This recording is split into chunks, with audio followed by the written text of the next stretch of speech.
अगर चांद पृथ्वी का चक्कर लगाता है और पृथ्वी सूरज का, तो फिर सूरज किसका चक्कर लगाता है?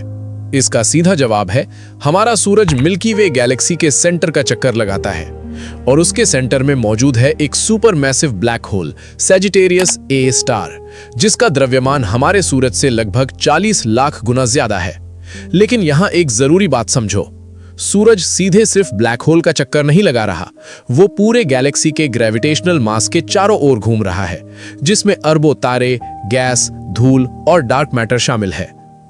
हमारा सूरज लगभग 220 से 240 किलोमीटर प्रति सेकंड की रफ्तार से गैलेक्सी में घूम रहा है, यानी कि एक सेकंड में आप दिल्ली से जयपुर से भी ज्यादा दूरी तय कर लें।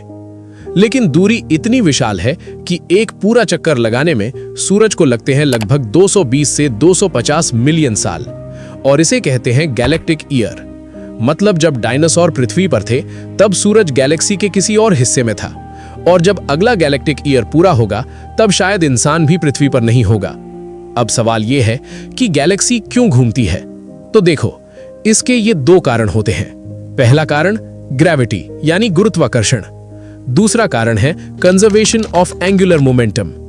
देखो, जब अरबों साल पहले गैस और धूल का एक विशाल बादल अपने ही गुरुत्व से सिकुड़ने लगा तो वो घूमने लगा, और इस तरह गैलेक्सी एक घूमती हुई डिस्क बन गई।